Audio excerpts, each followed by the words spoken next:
Hello friends, good morning. I hope you guys are all enjoying your Sunday morning as much as I am. I hope that your week was fantastic and I hope you're looking forward to another fantastic week. And I just wanted to spend some time this morning with my In the Garden weekly journal report to you guys live. Certainly be sure to ask any questions. If you see something that you want to ask questions about, this is a great place to do that out right now. We can just do some interacting. But I just wanted to spend some time really focused on the beauty of the garden. I think that it's really important. One of the things that I am expressing a lot is that gardening is a lifestyle. And it's something that shouldn't take more from you than it gives to you. If it's taking more from you than it's giving to you, maybe reach out to me and let me help you shift that. Because a garden is a space that gives. A garden is abundant. A garden has plenty. And there is plenty of beauty in a garden. And so I wanted to just go around my garden today and show you all of the beauty that I am finding in it. Before we jump to that though, I want to remind everyone that I am doing a seasonal garden workshop next Saturday, October the 24th. There will be an on-site. There are tickets available for you to actually attend and be right here with me, hands in the dirt. Those tickets are very limited, so be sure to get yours today. The class starts at 9 a.m. on Saturday morning, lasts about an hour and a half usually. I will be also doing a recording of that, and so if you're not able to make it, you'll have it available. You can also still purchase September's seasonal workshop. It is still available. Just let me know you're interested in it. And what I do on these lives is I just do a real simple kind of flirting around with some ideas, and then we dig a little bit deeper. And so I hope you guys will come out and be a part of that with me on October 24th, 9 a.m. But let's go ahead and get started this morning with some of the beauty around you. Now, Joe likes to start out with a beauty shot every morning when we get started, and he actually started out with something that I am super proud about and really wanted to show off this morning. This is a long green eggplant that I started from seed. Now, one of the things I've learned about eggplants is getting them from the seed to an actual plant is challenging. They germinate pretty well, but then as young plants, they don't manage the pests and the pathogens as well as some of the other types of plants. But once you get one strong enough to move it up to, and I like to move them up to these little gallon-sized pots, once you get, they will really take off. And as you'll see in the beauty of my garden right now, I have a lot of eggplants that I've actually started from seed. Eggplants do really, really well in our region, and they are really beautiful plants. So let's walk over and look at the one. We looked at it last week, but let's look at it again, and let's really talk about it.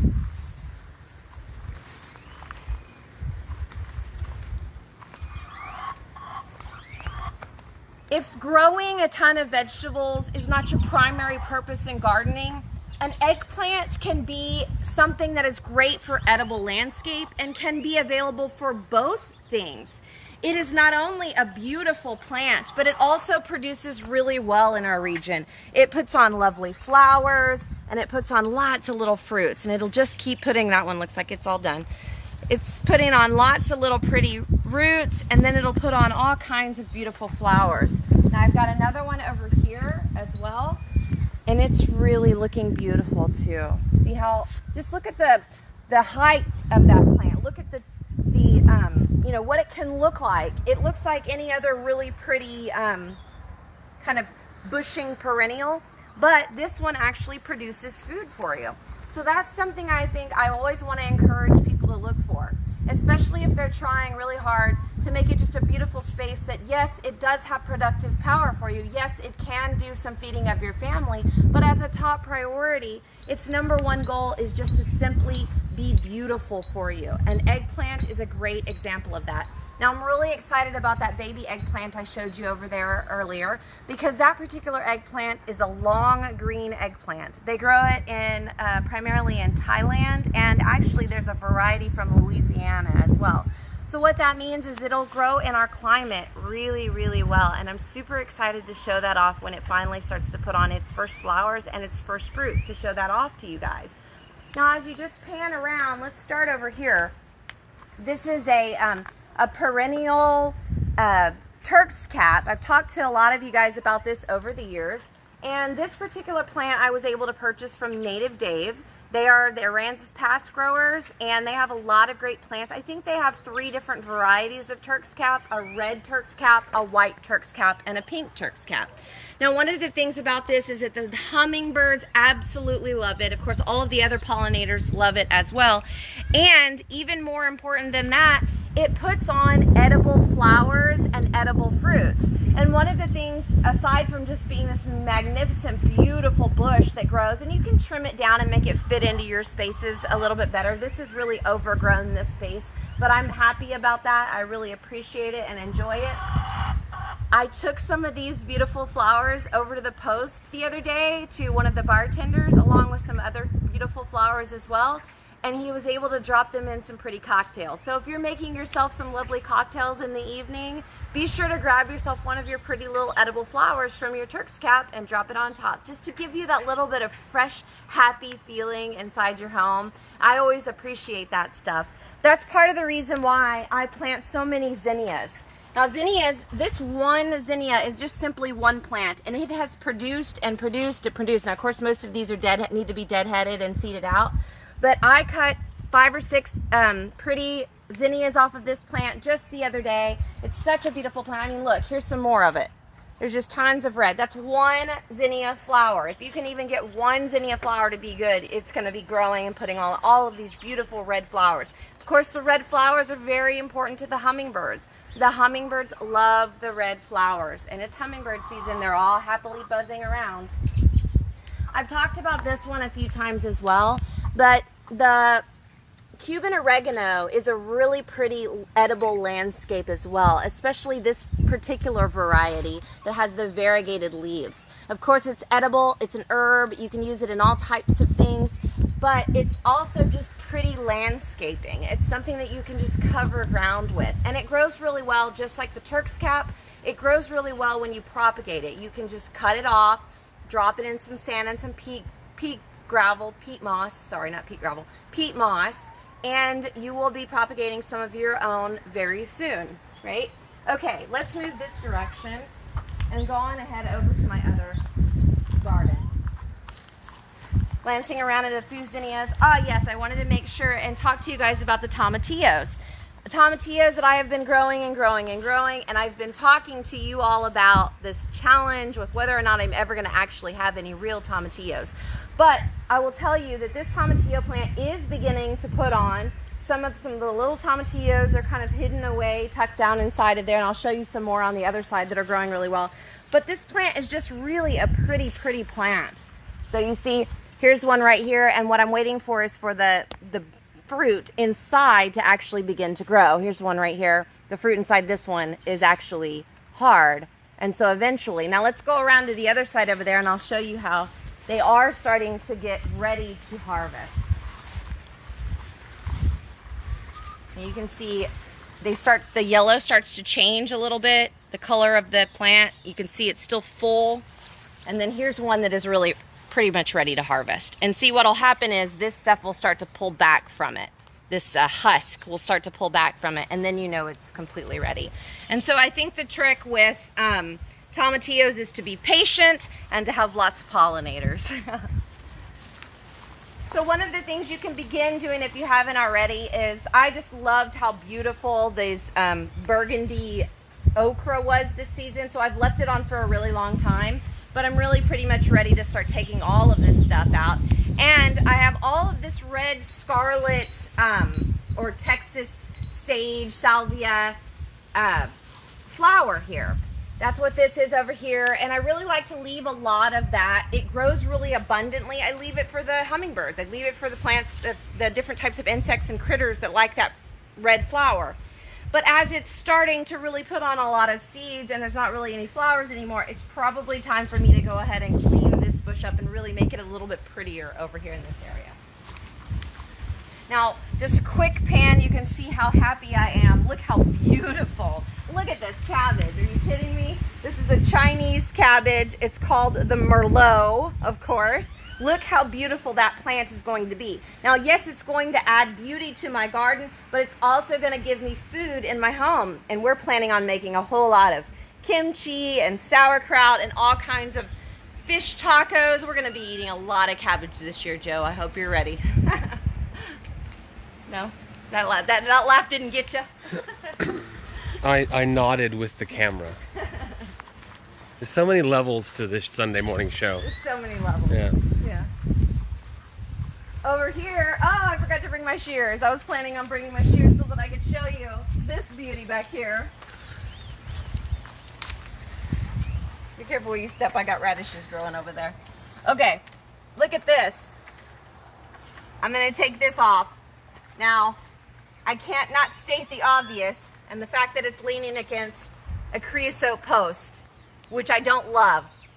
And one of the things I will tell you all is using creosote posts for your gardens isn't a wise decision. Now, clearly I didn't choose to put that squash against that post over there, but Joe promises me he's going to give it an extra good scrub and make sure that we put some good intentions upon that squash before we take it into our bodies. Tromboncino. Tromboncino. I love it. I'm so excited about it.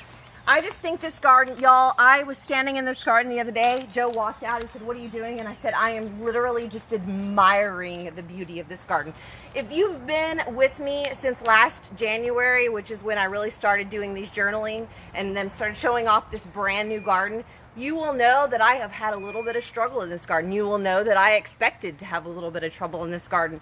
But now this garden is magnificent. It is blooming flowers. It has fresh fruit and herbs and vegetables. The plants are doing well. It's growing very healthy.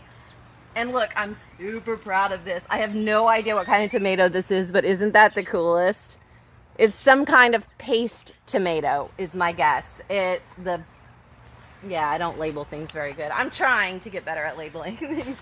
But it's so beautiful, and it's already starting to put on more. And then, of course, as you just pan around, I've got, look, I mentioned the eggplants earlier and their pretty little flowers. Look at that. And I grew this eggplant from seed. And there it is, happily just hanging in there. Now, here's another little pepper plant that was grown from seed last year. And look at these pretty chile peppers. This is probably Joe's long chile. Mm-hmm. I have over here some cantaloupe that is still coming on. Yes, just when I told somebody the other day it wasn't watermelon season anymore, I know that they were harvesting watermelon from their backyard. That's the beauty and joy of growing in South Texas is, yeah, you might have watermelon and cantaloupe this time of year. And you can be hanging on to those plants until they really finally start to, we start to run into the really cold part of the season. Look at my peppers here. Joe, this one's pepper is coming right inside to you very soon. Isn't that a cutie? Look at all these little cuties. Aren't they cute? Oh, they're beautiful, and I just love them. And this little plant over here, it's been so happily just hanging in there, and it's going to start putting its fruit on for very, very soon. And then my snapdragons. I grew these snapdragons from seed last year, and they are still happy as can be. Planted them in the ground in January, kept them watered. I have some of the most beautiful snapdragons. I love them, and they're really, really easy and good to grow in our area. They can actually be perennial, as you see there. And so I've been continuing to put more and more of those on. I've got my cucumbers that are really starting to do well. So I'm hoping to maybe get some cucumbers again this season. I talked to you about, I planted the straight 8, which is kind of a long eggplant that's doing really well, and I'm very happy about that one as well. So here's another little eggplant that I'm just, yay, aren't they beautiful? And look at this squash or cucumber. I guess this one's a cucumber, yeah, straight 8 cucumber. I've got a little pepper that's hanging in there. Some of the black-eyed peas that I actually I took this just like this, and I just stuck them in the ground around this area over here, because we know that black-eyed peas add nitrogen into the soil. So there's no reason not for me to just go ahead and let those seeds go right back into the soil. And then I've got all kinds of little new radishes and things like that coming all over the garden. The fact is, I just wanted to make sure that I extend to you all. Of course, if you've got questions, please ask them of me. But one of the things that I think is of utmost importance, maybe you're already out there doing it right now, that you are out in your garden enjoying the labor, the seeds you sow, enjoying not only the fruits from the seeds you sow, but you're enjoying the daily fruit of the beauty that that seed provides to you. I know I am. I hope you are too. If you have any other questions about anything, if you would like me to help you out getting your garden up started, if you need some coaching advice, please reach out to me. Just send me your email. Just DM me your email and I will send you kind of the startup, how to get started, how I can help you get going. It's super simple. It's lots of fun. I'm happy to help. And don't forget, we launch episode 7 of Dinner Table Talks. That's Joe and I's podcast together, season 2. Very happy. Last week's episode was a huge success. Friends with Benefits with our friends at Bellino's, Susan and Francesco Inguigiato. Go back and listen to that one today if you haven't listened to it.